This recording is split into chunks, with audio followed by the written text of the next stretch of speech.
हाँ, जब धर्म में राजनीति और राजनीति में धर्म के मायने तलाशे जा रहे हैं, जब धार्मिक ग्रंथों से लेकर महापुरुषों तक पर सवाल उठ रहे हैं, ऐसे समय में वाराणसी के रहने वाले इरशाद अली ने कुछ ऐसा कर दिखाया जिसको देखकर सब चौंक रहे हैं। इरशाद, जो पेशे से वस्त्र कलाकार हैं, गंगा की मिट्टी से लिखते हैं।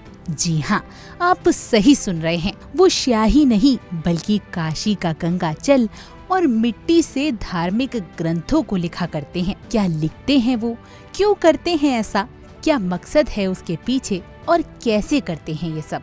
इंडिया डेली के नित्यानंद मिश्रा ने इरशाद से खास बातचीत की और पूछे इन तमाम सवालों के जवाब। देखिए इंडिया डेली की ये खास पेशकश। जहां देश में लोग भाषा के आधार पे प्रदेश बांट रहे हैं, उसी क्रम में काशी में एक ऐसे शख्स भी मौजूद हैं जिन्होंने गंगा जमनी तहजीब की मिसाल पेश करते हुए धार्मिक किताबें लिखी। आइए इनसे बात करते हैं। जितना परिचय बताइए। भैया, हमको हाजी इरशाद अली बनारसी बोलते हैं। हम बनारस के ये भेलूपुरा का इलाका, इसी मकान में रहते हैं। इरशाद जी, क्या लिखा है और किस चीज़ से लिखा है?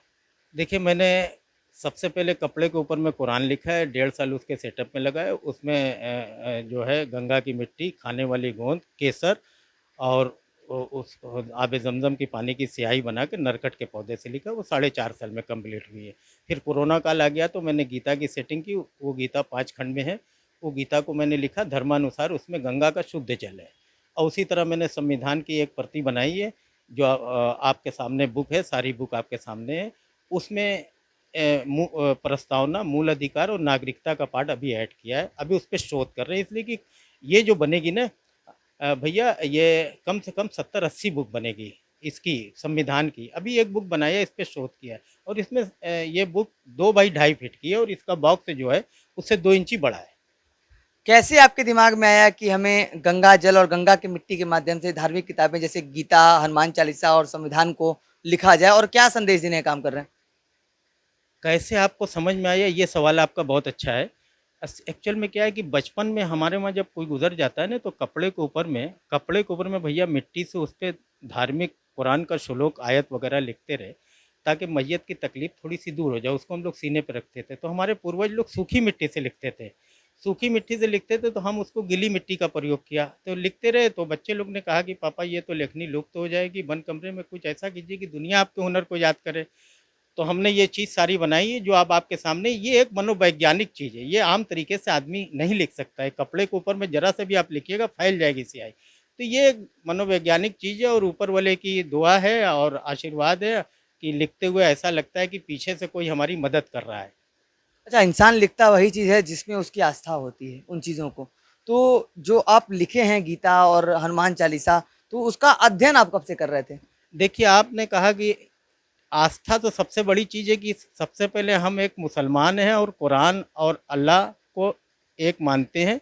और दूसरी बात है कि दुनिया का कोई भी धर्म हो, हिंदू ही धर्म नहीं हो, कोई भी धर्म हो, हर आदमी को दूसरे धर्मों की पुस्तक और उसके धर्म का सम्मान करना चाहिए।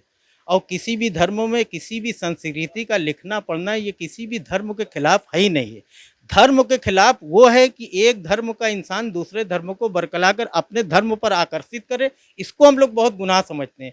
सच्चे मन से इतना ही कहना चाहेंगे नौजवानों से कि अपने धर्म पे बाकी रहिए और दूसरों की धर्मों का आदर और उनकी पुस्तक का सम्मान कीजिए।